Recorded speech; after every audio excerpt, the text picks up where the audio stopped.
The Chennai shopping mall శ్రావణ సంబరం KG sale nakshi jewellery Mela flat 50% of.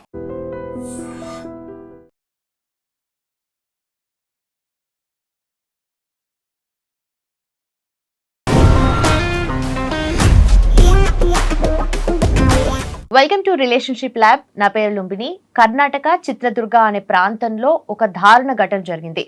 ఒక అక్క వాళ్ళ బావ ఇద్దరు కలిసి తమ్ముడిని చంపారు.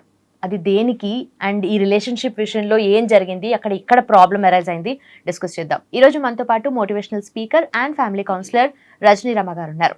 అమ్మ నమస్తే. నమస్తే. సో కర్ణాటక రాష్ట్రంలోని చిత్రదుర్గ అనే ప్రాంతంలో ఈ ఘటన జరిగింది. అయితే తమ్ముడిని తనకి ఎయిడ్స్ డిటెక్ట్ అయింది అని చెప్పేసి హాస్పిటల్లో నార్మల్గా తనకి యాక్సిడెంట్ అయిందనమాట. యాక్సిడెంట్ అయినప్పుడు హాస్పిటల్లో బ్లడ్ టెస్ట్ ఇచ్చినప్పుడు దాంట్లో హెచ్ఐవి ఉందని తెలిసింది అని చెప్పి బావ అక్కకు చెప్తే అది నిజమా కాదా ఎంక్వైరీ చేశారా చేయలేదా తెలీదు. మొత్తానికి అతన్ని ఇంటికి తీసుకెళ్లే గ్యాప్లో ఆ క్యాబ్లోనూ కార్లోనూ వెళ్తున్నారు కదా, అక్కడ అక్క చున్ని తీసుకుని బావ మెడకి కట్టి ఊపిరాడనీయకుండా చంపేశారు తమ్ముడిని. నిజంగా హెచ్ఐవి ఉందా లేదా అది ఫాల్స్ ఏమీ తెలీదు. అక్క నమ్మేసింది, చంపేశారు. ఇది జరిగింది. అంటే ఇంత దారుణ ఘటన. నెక్స్ట్ డే వాళ్ళ ఇంటికి తీసుకెళ్ళినప్పుడు, అంత్యక్రియలు చేయడానికి తీసుకెళ్ళినప్పుడు పాడ మీద పడుకోబెట్టినప్పుడు తండ్రి చూసి గొంతు దగ్గర ఏదో ఉంది కదా అని చెప్పి అప్పుడు అనుకుంటే అప్పుడు బయటపడింది ఇదంతా. ఏమనుకోవాలి దీనికి? అంటే ఇది వీళ్ళు ఒక రిలేషన్స్ అనేవి వీళ్ళకి గుర్తు ఉండటం లేదు. ఇంకొకటి ఏంటంటే ఇది ఒక అబ్బాయిని చూస్తే చాలా బాగున్నాడు, మంచిగా చదువుకున్నాడు, ఏదో సాఫ్ట్వేర్ అనుకుంటా కదా. ఇప్పుడు ఎవరికైనా ఈ రోజుల్లో ఒకళ్ళు ఇద్దరు పిల్లలే ఉంటున్నారు, మహా అయితే ఇద్దరు అబ్బాయిలా లేకపోతే ఒక అమ్మాయి ఒక అబ్బాయి అంతే ఉంటుంది కదా. అలా ఉన్నప్పుడు ఒకగానొక కొడుకు ఒకగానొక కూతురు, ఎవరికి వాళ్ళే సపరేట్, ఎవరికి వాళ్ళే స్పెషాలిటీ ఉంటుంది. అలా ఉన్నప్పుడు కూతుర్ని మంచిగా అపురూపంగా పెంచుంటారు, అబ్బాయిని అలాగే పెంచుంటారు.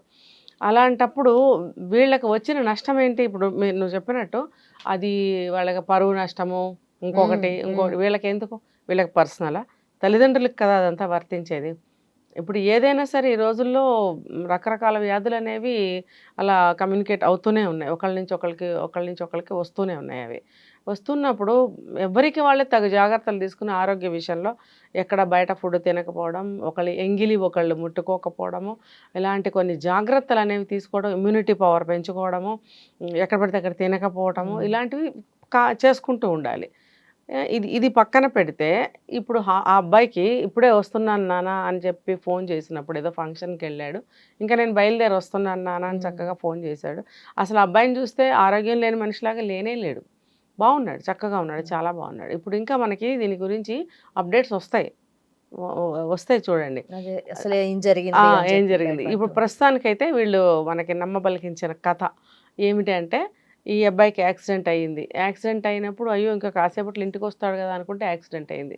చావు బ్రతుకుల మధ్యన కాలుకి ఏదో ఫ్రాక్చర్లు ఏవో అయినాయి, హాస్పిటల్లో అడ్మిట్ చేశారు. మరి కాలుకి అలా అయినప్పుడు కాళ్ళు ఆపరేషన్ చేసి రాడ్స్ ఏవో వేశారు. అంటే పువ్వులాగా ఉన్న జీవితం ఒక క్షణంలో హాస్పిటల్ బెడ్ మీద పడిపోయింది. అంటే మనిషి ఎక్కడికక్కడ ఎవరికి వాళ్ళు కేరింగ్ తీసుకోవాలి, సెల్ఫ్ కేరింగ్ అనేది. జీవితం చాలా అపురూపమైనది, క్షణికమైనది. ఇవాళ ఇప్పుడున్నాము అంటే రెండో క్షణం మనకు తెలియదు ఏం జరుగుతుంది అనేది. ప్రతి ఒక్కళ్ళు ఈ ప్రికాషన్ ఎందుకు పాటించరో నాకు అర్థం కాదు. అంటే ఇప్పుడు ఎంజాయ్ చేసామా, ఎంజాయ్ చేయాలి, వెళ్ళాలి, ప్రతి చోటకి వెళ్ళాల్సిందే. బాగా ఆలోచించాలి, ఎక్కడికి వెళ్తున్నాము, ఆ ప్లేస్ ఎటువంటిది, మనం ఉన్న కండిషన్ ఎటువంటిది, మన ఫ్యామిలీ బ్యాక్గ్రౌండ్ ఏంటి. ఇప్పుడు కొంతమంది దూరాలకు వెళ్తుంటారు, నాకు వెళ్ళాలని ఉంది, నాకు చూడాలని ఉంది. ఇక్కడ ఫ్యామిలీ సంగతి కూడా ఆలోచించాలి కదా. ఫ్యామిలీ ఏదన్నా మనకు జరిగిందంటే ఫ్యామిలీ చాలా ఇబ్బంది పడతారు, బాధపడతారు. ఒకవేళ ఫ్యామిలీకి వాళ్ళే ఆధారం అయితే, వాళ్ళు కనుక చనిపోతే ఆ ఫ్యామిలీ పరిస్థితి ఏంటి. ఇలా ఫ్యూచర్ ఆలోచించాలి, ప్రజెంట్ ఆలోచించాలి, మంచి చెడ్డ ఫ్యామిలీ గురించి, కుటుంబం అంతా కూడా ఆలోచించాలి. ఇప్పుడు అది అట్లా ఏం లేదు, ఎంజాయ్ ఎంజాయ్ ఎంజాయ్. సరే, ఇతను ఏ ఎంజాయ్మెంట్కి వెళ్ళాడో, బాధ్యత కోసం ఒక ఫంక్షన్కి అటెండ్ చేశాడో వెళ్ళాడు, రిటర్న్లో యాక్సిడెంట్ అవుతుందని ఊహించారా మరి? అందుకని నేనేం చెప్తున్నాను, ప్రతిదానికి పరిగెట్టుకుంటూ వెళ్ళకండి.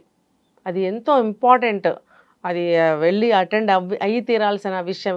ఫర్ ఎగ్జాంపుల్ తల్లిదండ్రులకి చాలా ఇంపార్టెంట్ ఫంక్షన్ అది, వాళ్ళు వెళ్ళలేకపోయారు, వాళ్ళ రిప్రజెంట్గా మనం వెళ్ళి నాన్నగారు అమ్మ రాలేకపోయారని మనం కనపడి రావటం అనేది అది బాధ్యత కుటుంబ పరంగా. అలా వెళ్ళడం అనేది తప్పనిసరి పరిస్థితుల్లో ఇంకా తప్పదు. అది కూడా if it is very important అనుకున్నప్పుడే తల్లిదండ్రులు కూడా వాళ్ళని పంపించాలి. పర్వాలేదులే వెళ్ళకపోయినా, ఇప్పుడు ఏమంటారు వాళ్ళు, నా హెల్త్ బాగాలేదమ్మా, అబ్బాయి వాళ్ళందరూ బిజీగా ఉన్నారు, రాలేకపోయాం, మళ్ళీ బాగున్నప్పుడు వచ్చి కలుస్తాము అన్న మాటలు మనం మాట్లాడుకుంటూ ఉండాలి మధ్యలో. అవన్నీ చేశారా లేదా, అసలు ఏం జరిగింది తెలీదు, వెళ్ళాడు, ఎంజాయ్ చేశాడు, రిటర్న్లో యాక్సిడెంట్, హాస్పిటల్లో పడ్డాడు. పడినప్పుడు అక్కగారిని అక్కడ కేర్ టేకర్గా పెట్టారు. ఎవరైనా ఏమనుకుంటారు, వెంటనే రెస్పాండ్ అయ్యేది సిబ్లింగ్సే. అన్నదమ్ములు ఉంటే అన్నదమ్ములు, లేకపోతే అక్క చెల్లెలు ఉంటే అక్క చెల్లెళ్ళు, అయ్యో మా తమ్ముడికి ఇలా అయిపోయిందా, అయ్యో మా అన్నయ్యకి ఇలా అయిపోయిందా అని చెప్పి సంసారం వదిలిపెట్టుకుని పరిగెట్టుకుంటూ వచ్చేది అక్క చెల్లెళ్ళే. తల్లిదండ్రులకి అలా ఏదన్నా అయితే కూడా పరిగెట్టుకొచ్చేది ఆడపిల్లలే, మగపిల్లల కన్నా ముఖ్యంగా అన్నదమ్ములు ఉన్నప్పటికీ కూడా పరిగెట్టుకుంటూ వెళ్ళేది ఆడపిల్లలే. సో ఇక్కడ కూడా అలానే వెళ్ళిందని మనం అనుకుందాం. వెళ్ళింది హాస్పిటల్లో తోడుగా ఉంది, సపర్యలు చేస్తుంది. మరి అక్క వచ్చింది అని అంటే అబ్బాయికి కూడా సంతోషమే కదా, నాకు ఇట్లా అయింది, ఏదో ఏమంటే ఉపశమనపు మాటలు కొంచెం మాట్లాడుకుంటూ ఉంటారు. ఇలా అంతా కూడా న్యాచురల్గా జరుగుతున్న నేపథ్యంలో క్రమంలో ఈ బావగాడు ఏం చేశాడు, వాడు మీ తమ్ముడికి రిపోర్ట్స్లో తేలింది ఏమని, హెచ్ఐవి అని, మరి సో ఇది పరువు ప్రతిష్టలకు సంబంధించిన విషయం అని చెప్పి విషం పోసాడు ఈ అమ్మాయికి. ఇప్పుడు నా అనాలిసిస్ ప్రకారము ఏంటంటే, అతనికి ఒకవేళ నిజంగానే పాజిటివ్ వచ్చిందా, వస్తే ఉన్నది ఉన్నట్టుగా చెప్పాడా భార్యకి, తెలియదు. పాజిటివ్ లేకపోయినా కూడా ఇప్పుడు ఈ అబ్బాయి బెడ్లో ఉన్నాడు కాబట్టి ఈ అబ్బాయిని ఈ వంకతో చంపేస్తే ఆస్తిపాస్తులు ఇంకా నాకే వస్తాయి కదా అని ఆలోచించాడా కదా. కొన్ని ప్రాంతాల్లో కొంతమంది మనుషులు ఇట్లానే ఆలోచిస్తారు. ఏమైనా సరే బయట వ్యక్తి అతను రక్తం పంచుకుని పుట్టిన తోడబుట్టిన వ్యక్తి అయితే కాదు. సో అతను ఏదో చెడే ఆలోచించాడు. చెడు ఆలోచించి ఆ భార్యకి చెడు నూరు పోసాడు. అయితే మాత్రం ఎయిడ్స్ హెచ్ఐవి ఉంటే ఎవరేమనుకుంటారు, అది పరువా? ఇప్పుడు కోవిడ్ వచ్చింది, కోవిడ్ వస్తే పరువు పోయిన విషయమా అది ఏమన్నా, లేకపోతే ఇంకో క్యాన్సర్ వస్తుంది పరువు పోయే విషయమా? మనిషి అనేవాడు ఏదో ఒక సిక్నెస్తోనే పోతాడు చివరికి. అంటే యంగ్ స్టేజ్లో ఉన్నప్పుడు కాదు, కానీ యంగ్ స్టేజ్లో ఏంటి, పిల్లలుగా ఉన్నప్పుడు ఏంటి, కోవిడ్ వచ్చి ఎంతమంది చనిపోయారు వయసు తారతమ్యం లేకుండా. అంటే మిగతా రోగాలు జబ్బులు వేరు, ఎయిడ్స్ వేరు కదా ఒక రకంగా చూసుకుంటే. ఎయిడ్స్ అంటే ఇప్పుడు మనుషులు సమాజంలో ఆలోచన దృక్పథం చాలా తప్పుగా ఉంది. ఎయిడ్స్ అంటే ఏంటి, 10 మందితో తిరిగితే వచ్చింది అని, అది కాదు కదా. ఇంజెక్షన్ వల్ల కూడా స్ప్రెడ్ కాదు కదా. ఎన్నో సంవత్సరాలు హాస్పిటల్కి వెళ్ళటానికి భయపడ్డాం. ఈవెన్ నేను కూడా హాస్పిటల్కి వెళ్ళటానికి భయపడేదాన్ని. ఒక ఇంజెక్షన్ తీసుకోవాలంటే అక్కడ హాస్పిటల్లో ఉన్నటువంటి వాళ్ళ స్టెథోస్కోప్స్లు ఏంటి, లేకపోతే గ్లౌజెస్ ఏంటి, ఇవన్నీ కూడా నాకు భయం వేస్తూ ఉండేది. అసలు వెళ్ళడానికే భయం వేసేది. వస్తుంది అని నేను చెప్పట్లేదు, మనకి సామాన్య మానవులుగా ఆ అనుమానాలు భయాలు ఉంటాయి.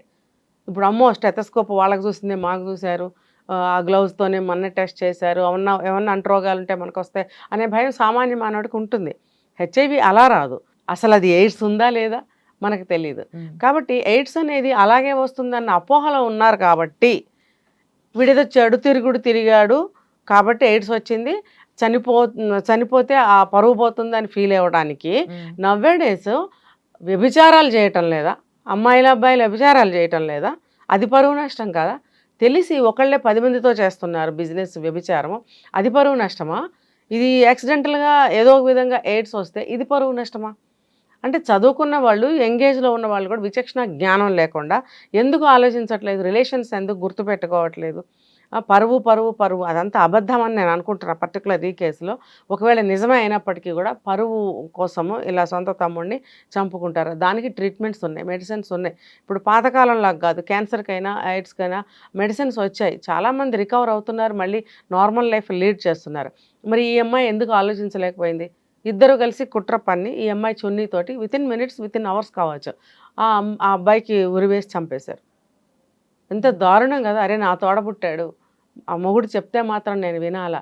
ఎవరి పరువు పోతుంది ఇక్కడ? పోతే ఆ తల్లిదండ్రుల పరువు పోతుంది. నీ మొగుడు పరువు ఏమన్నా పోతుందా? నీ పరువు ఏమన్నా పోతుందా? నువ్వేదైనా సెల్ఫ్గా ఏదైనా ఏదో పని చేస్తే సెల్ఫ్గా నీ పరువు పోతుంది. నీకు అక్కడ ఎటువంటి సంబంధం ఉంది నీ పరువు పోవడానికి? నీ భర్తకి అసలు ఇంకా ఎంత మాత్రం సంబంధం ఉంది? అతను బయట నుంచి వచ్చిన అల్లుడు, అతని ఇంటి పరువు పోతుందా? ఇదంతా కూడా అజ్ఞానము, మూర్ఖత్వము, ఏమంటారంటే దుర్మార్గము. సో ఆ విధంగా చంపేశారు. పాపం ఇంటికి నిజంగానే అనుకుని వీళ్ళు ఏం చేశారు, నిజంగా చెప్పుకుందాము, ఎయిడ్స్ వచ్చింది, హాస్పిటల్లో పాజిటివ్ వచ్చింది, వచ్చి అక్కడ చచ్చిపోతాడా? చచ్చిపోడు కదా. మరి ఏది చెప్పి ఇంటికి తీసుకొచ్చారు? తల్లి స్నానం చేయించేటప్పుడు చూస్తే ఇక్కడ మెడ మీద చారలు ఉన్నాయి, ఏంటి అని చూస్తే ఇది మామూలుగా లేదు, ఏదో ఉరేసి చంపేసినట్టుంది అని అనుమానం వచ్చి మొత్తం ఎంక్వైరీ చేస్తే ఇది కథ అంతా బయటదేది. అంటే అక్క బావాల మీద అనుమానం వచ్చింది తల్లిదండ్రులకి, వాళ్ళని పట్టుకుని కేసు పెట్టి గందరగోళం చేస్తే బయటకు వచ్చింది. ఏమైనా సరే ఇది పరువు పరువు పరువు పరువు అంటే మనం ఏదో పనులు చేస్తే పరువు పోతుంది, తర్వాత ఒక రిలేషన్ని గుర్తు పెట్టుకోకుండా హత్యలు చేసినా ఇలాంటి వెధవ పనులు చేసినా పరువు అప్పుడు పోతుంది. అసలు మామూలుగా ఏమైంది జరిగిన విషయాల వల్ల పరువు పోదు, మనం చేసిన పనుల వల్ల పరువు పోతుంది అనేది తెలుసుకోవాలి వీళ్ళు. ముఖ్యంగా తోడబుట్టిన రక్త సంబంధికురాలు ఆ భర్త ఏం చెప్తే అది నమ్మేస్తుందా?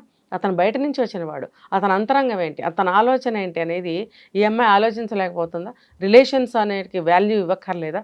నీకు అంతగా అనుమానం. నేనైతే ఏం చేస్తాను తెలుసా, హ్యాపీ నువ్వెవడు ఎక్కడి నుంచి వచ్చావు, నువ్వు చెప్తావు ఏంటి మా తమ్ముడు గురించి, నేను డాక్టర్ దగ్గరికి వెళ్ళి అడుగుతా, ఏదా రిపోర్ట్స్ ఇట్టి నేను చూస్తా. అంత 10th క్లాస్ చదివినా కూడా రిపోర్ట్స్లో ఏముందో చెప్పగలం మనం. మరి ఆ అమ్మాయి ఏం చదివిందో మనకు తెలియదు. నీకు తెలియకపోతే డాక్టర్ దగ్గరికి వెళ్ళి నువ్వు అడగాలా లేదా, ఏంటంటే మా తమ్ముడికి ఏం రిపోర్ట్స్ వచ్చాయి నాకు చూపించండి, లేదా మీరు చూసి నాకు చదివి చెప్పండి అని అడిగి కన్ఫర్మ్ చేసుకోవాలి కదా.